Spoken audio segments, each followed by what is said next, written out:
Permítanme sumarme al agradecimiento al ministro, a Florencio Randazzo, quien también me invitó a que participara con ustedes, y también con él hablé, que seguramente estará en las próximas horas con todos ustedes, porque tuve la oportunidad de compartir, ya lo había conocido precisamente en esa actividad que me había invitado acá el amigo hace tiempo, pero estos últimos meses tuve la oportunidad de compartir con él esta construcción que estamos haciendo del proyecto de reforma política, y junto con un compañero, una enorme brillantez, capacidad e inteligencia, también, y de una manera más importante, tuve la oportunidad de conocer a alguien con una enorme calidad y calidez humana que también es muy importante para afrontar los retos de esta etapa.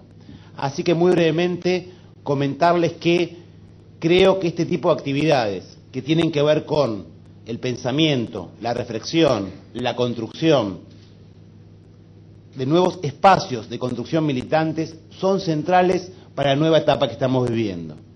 Porque esta nueva etapa, que muchas veces no terminamos de poder comprender del todo, significa sintéticamente el final de una manera de pensar, entender y hacer política que se había instaurado en Argentina en los últimos tiempos.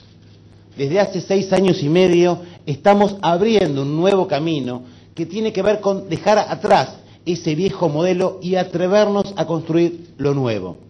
Un construir lo nuevo que obviamente no tenemos muy claro qué significa, porque como siempre ocurre, y como decía el filósofo de Jena, el búho de Minerva levanta su vuelo en el ocaso, ¿no? Y uno va viendo, realmente pensando lo que ocurrió cuando el tiempo nos permite pasar.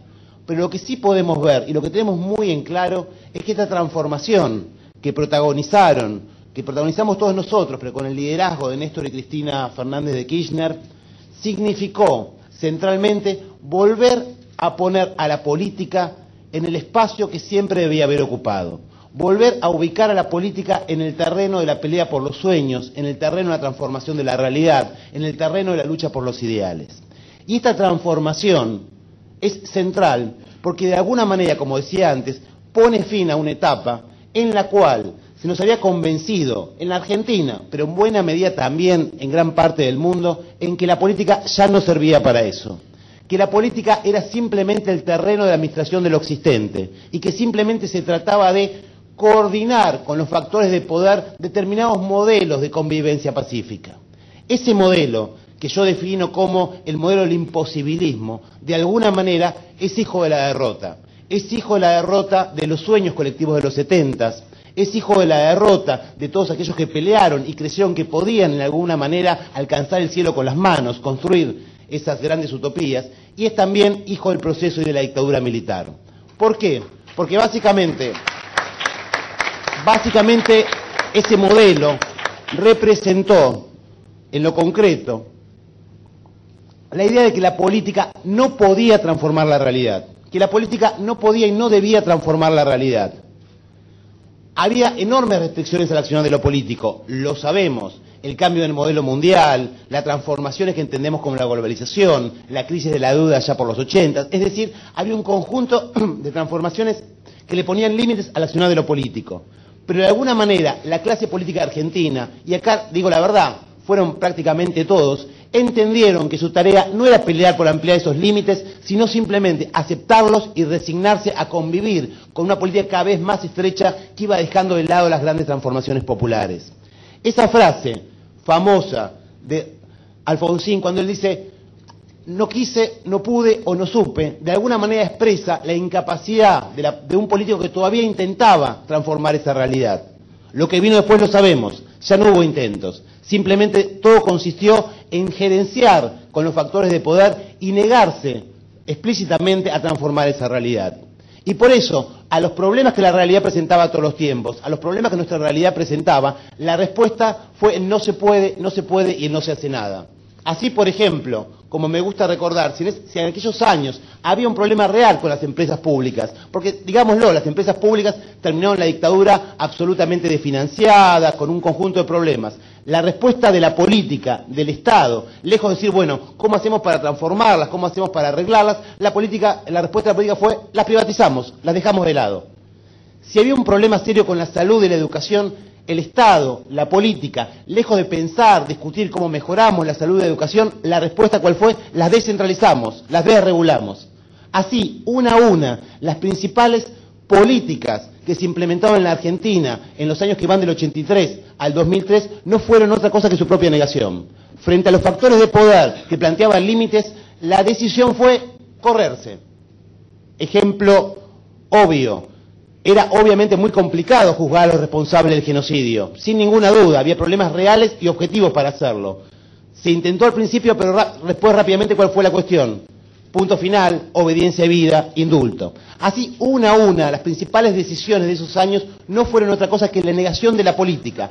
Y al negar la política, negar el Estado y su propia capacidad de acción. ¿Y esto qué condujo? Condujo a lo que sabemos todos, un Estado impotente, incapaz de transformar la realidad, que era visto por los ciudadanos, por la ciudadanía, obviamente como un lugar que simplemente servía para mejorar la vida de los que estaban ahí. Porque justamente se habían dejado de lado los sueños, las utopías, las construcciones. Y así, esas decisiones llevaron a lo que todos conocemos. Un Estado que en el 2001 se derrumbó. Un Estado que prácticamente desapareció. Un Estado en el cual circulaban 16 cuasimonedas en el territorio argentino. Un país en el cual los empleados públicos cobraban cuando lo hacían en esas cuasimonedas. Un país en el cual algunas provincias querían irse de la Argentina. Millones de desocupados, jubilados que no cobraban nada y que habían tenido la vergonzosa reducción de sus saberes. Es decir, el Estado argentino prácticamente había desaparecido. Y ahí es cuando empieza esta historia. Ahí es cuando empieza este modelo que estamos hablando ahora. ¿Por qué? Hubo un proyecto político que entendió que había que recuperar la capacidad de la política de transformar la realidad. Obviamente, los límites objetivos eran los mismos. No había más o menos globalización en el 2003 que en el 98. No había más o menos crisis del estado de bienestar en términos generales en el 2005 que en el 92. Los límites del mundo eran los mismos. Lo que cambió fue la decisión política de un proyecto que encabezó en ese momento Néstor Kirchner, que dijo que la política debía volver a trabajar para transformar esa realidad y no simplemente para aceptar sus consecuencias. Ese contexto, esa definición política que algunos errónea o intencionadamente entendieron como voluntarista, como enojada, como crispada, se quiere pelear con todo el mundo, no era otra cosa que recuperar un estilo en el cual la política definiese que debía volver a ocupar el centro de la realidad y desde ese centro de la realidad volver a hacer la tarea que siempre tuvo que hacer, que es transformar el país a favor de las grandes mayorías populares. Y así, con mucha decisión y con mucho coraje, del año 2003 a hoy venimos transformando esas cuestiones. Y como bien decía el compañero antes, la clave de esta cuestión fue discutir ese concepto del posibilismo, discutir el concepto del imposible, del no se puede, no hay capacidad de hacerlo. Obviamente que es difícil, pero si uno tiene la decisión, tiene la voluntad y tiene el coraje, se puede.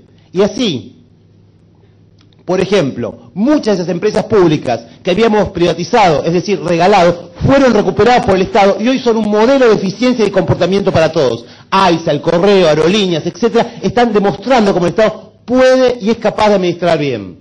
Y así, de la misma manera, aquellos que seguían diciendo que no se podía juzgar, que era imposible volver atrás a los responsables del genocidio de Estado, que era absolutamente imposible porque el mundo no lo permitía hacerlo. Hoy las dos leyes fueron derogadas, el indulto fue derogado y los responsables del terrorismo de Estado están recorriendo hoy los tribunales. Si nos decían que era imposible pensar una quita con la deuda externa, que la deuda externa era así, que a lo sumo se podía discutir los matices, pero que era imposible hacerlo, con la decisión y el coraje, alguien definió hacerlo y todo un pueblo lo hizo y tuvimos el recorte de la deuda más grande que hubo en la historia argentina, el 75%.